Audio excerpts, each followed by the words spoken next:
இந்தியாவில் 7 கட்டங்களில் தேர்தல் நடக்குது. 7வது கட்டம் ஜூன் 1ஆம் தேதி வாக்குப்பதிவு. 48 மணி நேரம் முன்னாடி பிரச்சாரம் ஓய்ந்துவிடும், நமக்கு தெரியும். வாக்கு எண்ணிக்கை ஜூன் 4ஆம் தேதி. தமிழகத்தில் நடைபெறவிருக்கும் பிரதமர் மோடியின் தியான நிகழ்ச்சிக்கு எதிர்ப்பு கிளம்பி இருப்பது ஏன் என்பதை பார்க்கவிருக்கிறோம். இந்தியா கூட்டணியை சேர்ந்தவங்க எதிர்ப்பு தெரிவிச்சிருக்காங்க. முதல்ல தியான நிகழ்ச்சி எப்போது என்று கேட்டீர்களாயின், கரெக்டாக மிக முக்கியமான நிகழ்ச்சி என்பது மே 31 மற்றும் ஜூன் 1ஆம் தேதி. இந்த 2 தினங்களுக்கு தியான நிகழ்ச்சி இருக்கிறது. எங்கே இருக்கிறது என கேட்டிங்கன்னா, விவேகானந்தர் பாறை. நம்ம கன்னியாகுமரியில் கடலில் விவேகானந்தர் பாறை இருக்குது. போட்டில் தான் சென்றடைய முடியும் அங்கேருந்து. விவேகானந்தர் பாறைக்கு ஒரு சிறப்பம்சம் என்ன அப்படின்னா, முக்கடல் சங்கமமாகின்ற இடம். ஒரு பக்கம் இந்திய பெருங்கடல், இன்னொரு பக்கம் வங்கக்கடல், இன்னொரு பக்கம் அரபிக்கடல். 3 கடல்களும் கூடும் இடம் அது என்பது குறிப்பிடத்தக்கது. விவேகானந்தர் ஏற்கனவே தியானம் செய்த இடம் என்பதால் பிரதமர் மோடி அதை தேர்வு செய்து தியானம் செய்கிறார். சரி, இதெல்லாம் ஒரு பக்கம் இருக்க, மம்தா பானர்ஜி என்ன சொல்கிறாங்க மேற்கு வங்கம்ல அப்படின்னு சொல்லி பார்க்கும்பொழுது அவங்க என்ன சொல்கிறாங்க, இந்த நிகழ்ச்சியானது டிவியில் ஒளிபரப்பப்பட்டால் தேர்தல் ஆணையத்தை நாடுவோம் சொல்லி விளக்கமும் கொடுக்குறாங்க. அவங்க என்ன சொல்கிறாங்க அப்படின்னா, தேர்தலுக்கு முன்பு, அதாவது வாக்குப்பதிவுக்கு 48 மணி நேரம் முன்பு அமைதியாகி விட வேண்டும், வாக்கு சேகரிக்க கூடாது. ஆனால் அந்த கட்டத்திலையும் வாக்காளர்கள் மத்தியிலும் தான் தோன்ற வேண்டும் என்ற காரணத்தினால்தான் பிரதமர் மோடி இந்த தியான நிகழ்ச்சிக்கு ஏற்பாடு செய்திருக்கிறார். அது மட்டுமல்ல, ஜூன் 1 வாக்குப்பதிவு, மக்கள் ஓட்டு போட்டு கொண்டிருக்கும் போது இவர் தியானத்தில் இருப்பார். அது தொலைக்காட்சியில் காண்பிக்கப்படும். இது ஒரு தாக்கத்தை ஏற்படுத்தும். எனவே இந்த நிகழ்ச்சியானது டிவியில் ஒளிபரப்பக்கூடாது.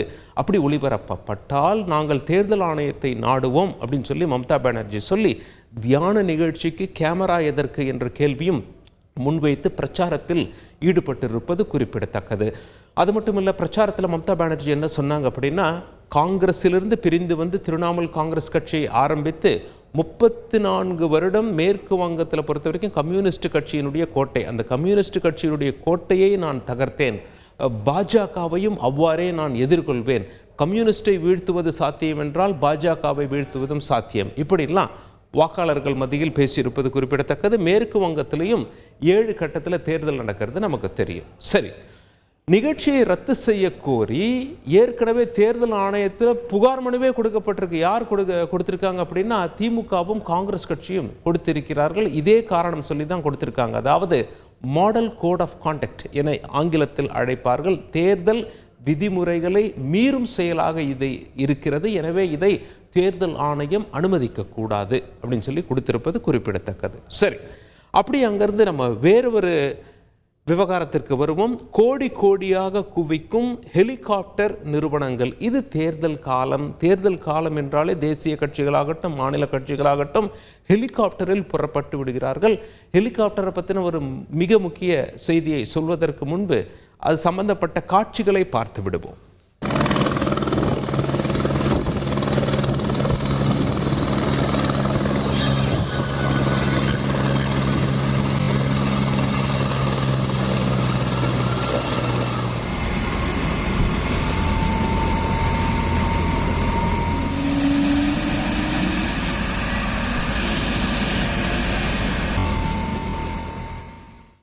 இந்தியாவில் சுமார் 200 ஹெலிகாப்டர்கள் இருக்கலாம் அப்படிங்கிற மாதிரி நிபுணர்கள் சொல்கிறாங்க. பெரும்பாலும் அரசியல் கட்சியினர் இந்த ஹெலிகாப்டர்களை பயன்படுத்துகிறார்கள், குறிப்பாக தேர்தல் நேரத்தில். எப்படி நம்ம ஃப்ளைட்டில் போனோம் அப்படின்னா, நிறைய பேர் புக் பண்ணால் ஃப்ளைட் ரேட்டெல்லாம் ஏறி போகுது இல்லையா, திடீர்னு கிட்டத்தில் புக் பண்ணணும். அதே போல் ஹெலிகாப்டர் ரேட்டும் ஏறிவிட்டது என்று சொல்கிறார்கள். கடந்த 2 மாதமாக தீவிரமாக எலெக்ஷன் பிரச்சாரத்தில் ஹெலிகாப்டரை பயன்படுத்துகிறார்கள். சரி, உங்களுக்கு ஒரு டவுட் இருக்கலாம், எவ்வளோதாங்க ஆகுது ஹெலிகாப்டர், அதை சொல்லுங்கள் முதல்ல அப்படின்னு சொல்லி கேட்டிங்கன்னா, ஒற்றை என்ஜின் கொண்ட ஹெலிகாப்டர் 1 மணி நேர வாடகை 1.5 லட்சம் ரூபாய். உங்கள் கையில் 1.5 லட்சம் ரூபாய் இருந்தால் நீங்கள் கூட 1 மணி நேரம் ஹெலிகாப்டரை எடுத்து பறக்கலாம். சரி, 8 பேர் அமரக்கூடிய இரட்டை என்ஜின் ஹெலிகாப்டருடைய வாடகை எவ்வளோ அப்படின்னு சொல்லி கேட்டிங்கன்னா 3 லட்சம். 15 பேர் வரை அமரக்கூடிய ஹெலிகாப்டருடைய 1 மணி நேர வாடகை எவ்வளோ கேட்டிங்கன்னா 4 லட்சம் ரூபாய். இதுபோல் ஹெலிகாப்டருக்கு மவுஸ் ஏறி உள்ளது. கடந்த 2 மாதங்களில் மட்டும் ஹெலிகாப்டர் நிறுவனங்கள் சுமார் 400 கோடி சம்பாதித்திருப்பதாக கூறப்படுகிறது. இதெல்லாம் ஒரு பக்கம் இருக்கையில், அப்படியே அங்கிருந்து ஏற்கனவே உத்தரப்பிரதேசத்தில் பாலியல் வன்புணர்வு குற்றச்சாட்டு முன்வைக்கப்பட்ட பிரிஜ் பூஷன் சிங்கிற்கு வருவோம். அவர் இந்திய சம்மேளனத்தின் தலைவராக இருந்தார். ஒலிம்பிக் வீராங்கனைகள் அவர் மேலே புகார் சொல்லியிருந்தது குறிப்பிடத்தக்கது. எனவே அவருக்கு சீட்டு வழங்கப்படலை. அதுக்கு பதிலாக அவருடைய மகனுக்கு சீட்டு வழங்கினாங்க. அவருடைய மகன் வந்து கொண்டிருந்த அந்த கான்வாய் என்றால் கூட வந்து கொண்டிருக்கும் கார், அந்த கார் இடித்து 2 பேர் பலியான சம்பவம் உத்தரப்பிரதேசத்தில் பரபரப்பை ஏற்படுத்தி இருக்கிறது. சர்ச்சையிலிருந்து வெளிவருவதற்குள்ளாகவே மீண்டும் ஒரு சர்ச்சை என்று அங்கே மக்கள் பேச ஆரம்பித்து விட்டார்கள். அந்த காட்சிகளை பார்த்து விடுவோம்.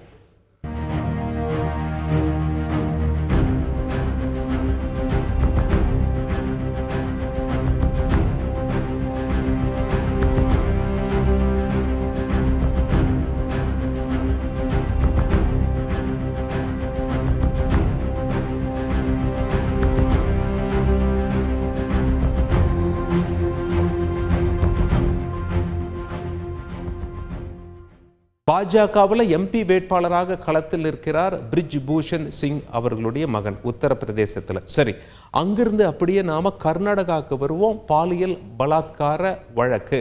பிரஜ்வால் ரேவண்ணா, அதாவது முன்னாள் பிரதமர் தேவகவுடா அவர்களுடைய பேரனும் சிட்டிங் எம்பியுமான பிரஜ்வால் ரேவண்ணா மீண்டும் பாஜக கூட்டணியில் மதசார்பற்ற ஜனதாதளம் இருக்க காரணத்தினால் இவருக்கு மீண்டும் சீட்டு வழங்கப்பட்டிருக்கிறது.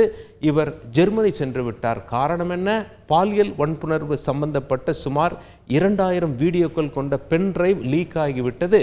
இவர் அந்த வீடியோவில் இருக்கிறார் என்று மிகப்பெரிய குற்றச்சாட்டு முன்வைக்கப்பட்டது. சிறப்பு புலனாய்வு குழு அமைக்கப்பட்டது. வழக்கு விசாரணை நடைபெற்று வருகிறது. இவரோ ஜெர்மனி தப்பி சென்று விட்டார். ஜெர்மனியிலிருந்து இப்போ மீண்டும் வருகிறேன் என்று சொல்லி இருக்கிறார்.